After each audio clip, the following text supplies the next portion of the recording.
This is the black clamp trolley. This is the wireless controller. You can see clamp like this. 4 bricks.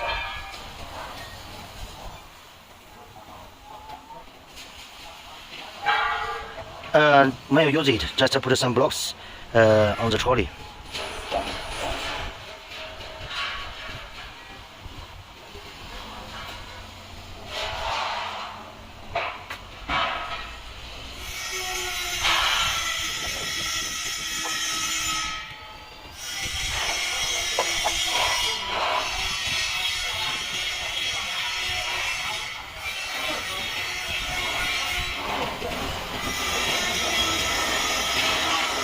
Now we use a mechanical clamp to clamp this hollow blocks and different blocks and bricks, PV bricks use no seam clamp.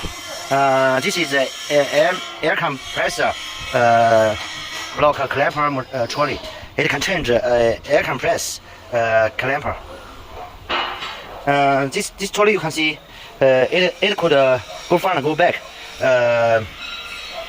Automatically by this controller. You can use this control the direction. This is air compressor. This is arm.